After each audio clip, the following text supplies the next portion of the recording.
మీ family future కు safe investment అంటే లాండోరా the valley, కంది, హైదరాబాద్. నమస్తే, వెల్కమ్ టు సుమన్ టీవీ. నేను మీ Sai Bhairi. Match number 22 IPL 2026లో సిఎస్కే వర్సెస్ కేకేఆర్ మధ్య జరగబోతుంది మ్యాచ్. చెన్నై వేదికగా జరుగుతున్నటువంటి మ్యాచ్లో లాస్ట్ మ్యాచ్ గెలిచి మంచి ఫామ్లోకి వచ్చిన సిఎస్కే గెలుస్తుందా? వరుస ఓటములతో సతమతమవుతున్న కేకేఆర్ విజయాన్ని అందుకుంటుందా? ఏం జరగబోతుంది మ్యాచ్లో తెలుసుకుందాం. మనతో పాటు స్పోర్ట్స్ అనలిస్ట్ సిహెచ్ వెంకటేష్ గారు ఉన్నారు. సార్ నమస్తే. సార్ నమస్తే Sai. Sir, CSK versus KKR, so last మ్యాచ్తో ఒక అద్భుతమైన సెంచరీ తోటి సంజు కంబ్యాక్, సిఎస్కే కూడా గెలవడము, ఒక మంచి పాజిటివ్ వైబ్రేషన్ ఈ సిఎస్కే కనపడుతుంటే వరుస ఓటములతో కేకేఆర్ కుంగిపోతున్న పరిస్థితి కనపడుతుంది. సో కీలకమైన ఈ మ్యాచ్లో ఎలా ఉండబోతుంది? చెన్నై 3 వరుస పరాజయాల తర్వాత ఒక అవసరమైన మొరల్ బూస్టింగ్ విక్టరీ వాళ్ళు సాధించారు. సంజు శాంసన్ వాళ్ళు చాలా ఎక్స్పెక్టేషన్స్తో అతను తెచ్చుకున్నారు ట్రేడింగ్లో అండ్ హ్యాస్ పర్ఫార్మ్డ్ అల్టిమేట్లీ. అది కూడా 2-3 మ్యాచ్ల్లో ఘోరంగా ఫెయిల్ అయిన తర్వాత అతను బ్రహ్మాండంగా సక్సెస్ అయ్యి first century of the season, ఈ సీజన్లో ఇప్పటివరకు సెంచరీ చేసిన ఏకైక బ్యాట్స్మెన్ అయ్యాడు. సో అతనితో పాటు బౌలర్స్ కూడా మంచి బౌలింగ్ చేశారు. చెన్నైకున్న మేజర్ ప్రాబ్లం ఏంటంటే బౌలింగ్ చాలా వీక్గా ఉంది. బట్ జేమీ ఓవర్టన్ 4 వికెట్ తీయడం, అన్షుల్ గాంబూస్ 3 వికెట్స్ తీయడం, అది కూడా వాళ్ళకి బాగా కలిసి వచ్చింది. సో ఓవరాల్గా they must be very very satisfied. First match win తర్వాత వాళ్ళు చాలా స్ట్రాంగ్గా కనిపిస్తుంది. మరో కేకేఆర్కి ఏంటంటే వాళ్ళకి గాయాల బెడద, రకరకాల ప్రాబ్లమ్స్ కనిపిస్తున్నాయి. వాళ్ళ లైనప్ సెట్ కాలేదు. వాళ్ళ main players like Cameron green లాంటి వాళ్ళు ఇంతవరకు ఎలాంటి పర్ఫార్మెన్స్ వాళ్ళ దగ్గర నుంచి రాకపోవడం మనం చూసాం. సో వాళ్ళ లైనప్ బ్యాటింగ్లో కానీ బౌలింగ్లో రెండింటిలో కూడా ప్రాబ్లమ్స్ ఉన్నాయి వాళ్ళకి. వేరే చెన్నై అట్లీస్ట్ బ్యాటింగ్లో they have become very very strong nowadays. So I think Chennai will start as favourites in this match. Batting విభాగాలను కనుక చెప్పుకుంటే ఓపెనింగ్ నుంచి మిడిల్ ఆర్డర్ వరకు ఏ టీం ప్రస్తుతానికి స్ట్రాంగ్గా ఉన్నట్టు చెప్పుకోవచ్చు? ఖచ్చితంగా చెన్నై స్ట్రాంగ్గా ఉందండి. సంజు శామ్స్ ఫామ్లోకి వచ్చాడు. వాళ్ళ కెప్టెన్ ఒక్కడే కాస్త అవుట్ ఆఫ్ ఫామ్ అన్నాడు, రుతురాజ్ గైక్వాడ్. కొత్త కూడా ఆయుష్ మాత్రే అద్భుతంగా ఆడుతున్నాడు, మన under nineteen world cup winning captain. So వాళ్ళిద్దరితో పాటు శివం దుబే అలాంటి ఫినిషింగ్ టచ్ ఇస్తాడు మనకు తెలుసు. ఇంకా సర్ఫరాజ్ ఖాన్ కూడా ఫామ్లో ఉన్నాడు. అతను లాస్ట్ మ్యాచ్లో అయితే బ్యాటింగ్ రాలేదు. So their batting lineup is very very strong. So చెన్నైకి సంజు శాంసన్ ఎప్పుడైతే ఫామ్లోకి వచ్చాడో చాలా సమస్యలు తీరిపోయినట్టుగా అనిపించింది. ఓన్లీ వాళ్ళ కెప్టెన్ ఒక్కడే ఫామ్లోకి రావాలి. రహానే అంత గొప్ప ఫామ్లో లేడు. మిగతా వాళ్ళు కూడా ఇప్పుడు ఫినాలన్ ఏదో స్టార్ట్ అందుకుంటున్నాడు, కొన్నిసార్లు ఫెయిల్ అవుతున్నాడు. సో ఫినాలన్ విషయంలో ప్రాబ్లం ఉంది వాళ్ళకి.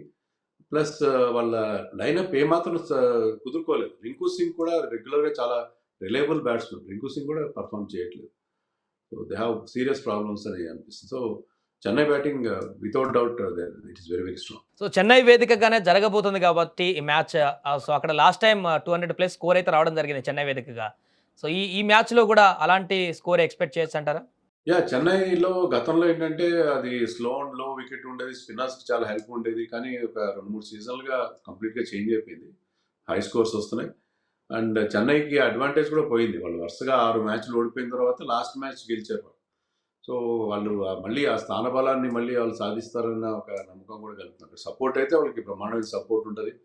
మొత్తం అంతా ఎల్లో షర్ట్స్ కనిపిస్తాయి స్టేడియం నిండా. సో ఆ సపోర్ట్తో వాళ్ళు మళ్ళీ ఆ స్థానబలం, ఎందుకంటే చెన్నై 5 టైటిల్స్ గెలిచిందని ప్రధాన కారణం ఏంటంటే వాళ్ళు the one most of their matches on their home ground. So Chepauk స్టేడియంలో ఎక్కువ మ్యాచ్లు గెలవడం వల్లనే వాళ్ళు 5 టైటిల్స్ గెలవగలిగారు. సో ఆ అడ్వాంటేజ్ని మళ్ళీ రీగైన్ చేస్తున్నారేమో. లాస్ట్ ఇయర్ మొదటి మ్యాచ్లో వాళ్ళకి అక్కడ సొంతగడ్డ మీద ఓటములు ఎదురయ్యాయి. దాని నుంచి బయటపడి ఇప్పుడు I think they started winnowing in Chennai, కాబట్టి అది వాళ్ళకు శుభసూచకంగా చెప్పుకోవాలి. సో బౌలింగ్ విభాగంలో కూడా చూస్తే ఇటు కేకేఆర్ అదేవిధంగా చెన్నైకి ఏ యొక్క టీం బౌలింగ్ స్ట్రాంగ్గా ఉంది? ఏమన్నా మార్పు చేర్పులు ఉండేటువంటి అవకాశాన్ని చూడొచ్చా ఈ మ్యాచ్లో మనం?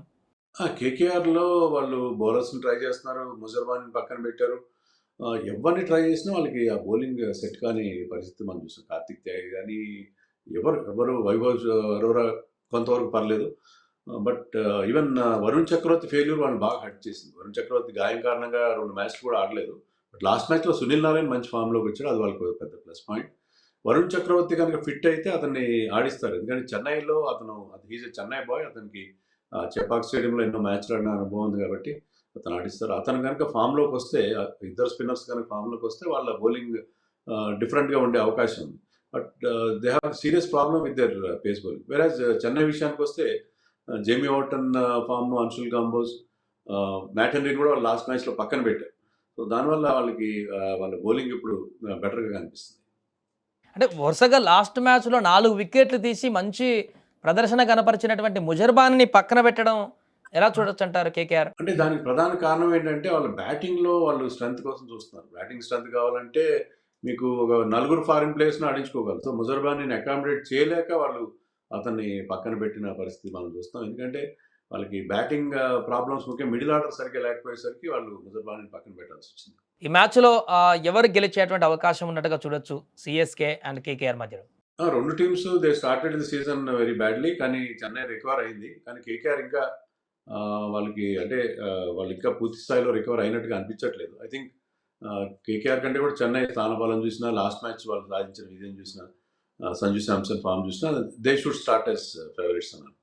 Right sir. Thank you so much. అదే మొత్తానికి match number 22 CSK versus KKR మధ్య జరగబోతుంది చెన్నై వేదికగా. సో ఈ మ్యాచ్‌లో ఎవరు గెలుస్తారు, ఎవరు ఓడిపోతారు అనేది చూద్దాం. గత మ్యాచ్‌లో గెలిచి మంచి ఫామ్‌లోకి వచ్చినటువంటి సీఎస్‌కే గెలుస్తుందా? లేకుంటే వరుస ఓటముల నుంచి ఒక మంచి విజయాన్ని అందుకొని ఫామ్‌లోకి రావాలని కేకేఆర్ చూస్తున్న తరుణంలో వారు గెలిచేటువంటి అవకాశం ఉందా? చూద్దాం మ్యాచ్ అయిపోయే వరకు ఏం జరుగుతుందని.